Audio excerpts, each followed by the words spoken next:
Hello. Morning, morning sa inyo. Mm. Kababalik ko lang.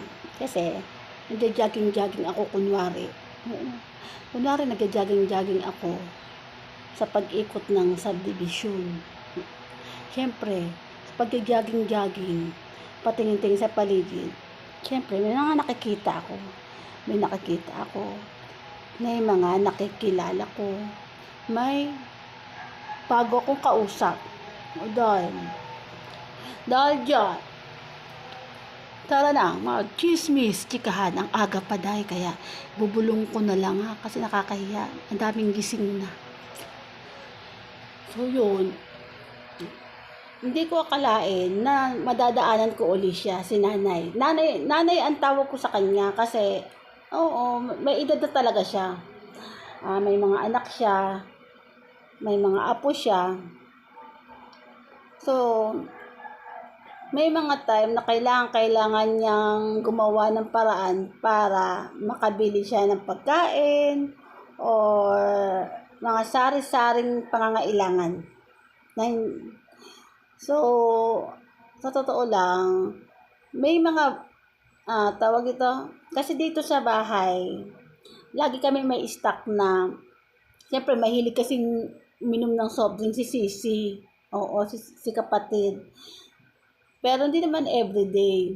Kaso ini-stock ko lang kasi si nanay, pag nadaan niya dyan sa umaga, nag-aano siya ng mga bote-bote, mga box, kung ano-ano, oo.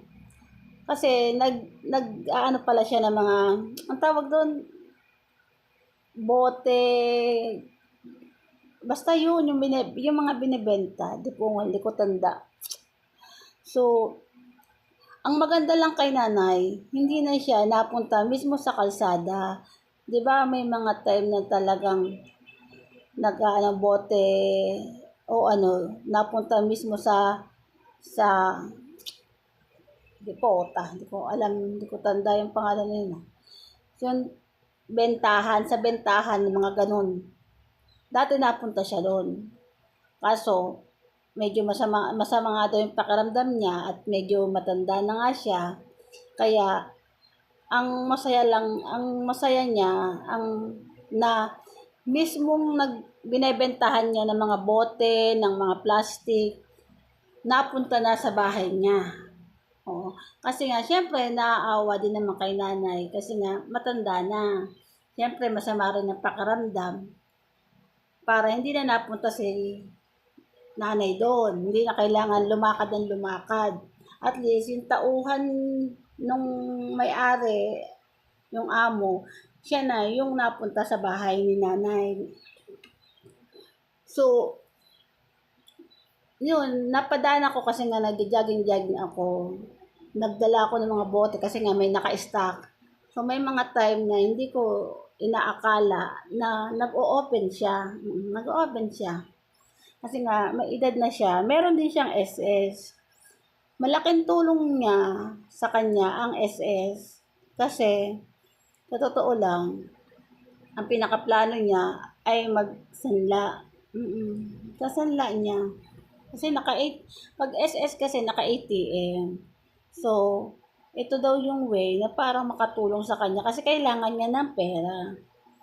Na yung apo niya ay kailangan ng medicine kasi nga pasukan, hindi siya makabili. Ang pinaka-problema ko, ang pinaka-tanong ko, saan yung magulang? Nagtatrabaho. So, nagtatrabaho. Bakit ikaw ang namumroblema? Tapos na ang dekada na taon na nagtrabaho ka na napakahirap at nagpaaral ng mga anak mo noon, bakit pati ngayon pinoproblema mo na masama pa ang pakiramdam mo? O kasi ganito, hindi pa yung ganong kwento niya. So, kukwentuhan ko rin yan.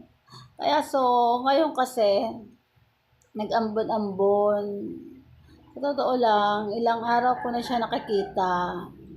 Pero for now, hindi pa naman ako ganun talaga makatulong kay nanay. Pero ang naitutulong ko kay nanay ay yung Shh! Labas! Labas! Labas na ikaw! Nag-trespassing ka na, depongal. Oh, may trespassing na ako dito, day. Shh! Labas na ikaw, Ming! Ming, Ming, Ming, Ming, Ming! Ka dito, dali! Baka mas makasugat ka naman, day. Oo nga, may mga trespassing akong pusa. So, yun nga, dumadating sa point na hindi mo inaasahan talaga, shh, shh, shh, shh. Ano yan? Kalokang. So, yun nga, sa kakalakad ko, na nakatulong din naman ako ng mga bote-bote, mga ganyan. Pero that's wala pa talaga mabibigay. Gustuhin ko man, wala pa. Kaya hindi ko talaga inaasahan. Sa daming araw na nagkita kami at kanina nagkadaan kami na hindi ko akalain na siya magkichismis-chismis din dahil sa dami niyan chinismis sa akin, sa dami kong nalaman, hindi ko muna ma-share kasi alam mo naman may inaano akong mga limit ng Diyos mo dahil. So, sinabi ko kay nanay, magsiuwi na tayo at dahil sa kakachismis natin, naulan, lipongan. O na, umuwi ka na. Kay, namaya, rin yung mga mo, magkasakit ka pa lalo ng matindi, ay lalo ka nahihirapan. Kasi nga, gumagawa na siya ng paraan ngayon para makabili ng gamit ng apo niya. Para sa kanya, sabi ko lang na mas unahin mo na yung sarili mo bago sila. Kasi buhay ang magulang ng mga bata bilang anak mo. Problemahin mo sila. Mas problemahin mo yung sarili mo para humaba ang buhay mo. Okay? Yun lang, napachika lang muna ako kasi alam mo naman, CCR ako. Kaya, punta muna ako ha. Basta, marami akong makakachismis dahil kay nanay. Okay? Bye na nga sa inyo. Di po.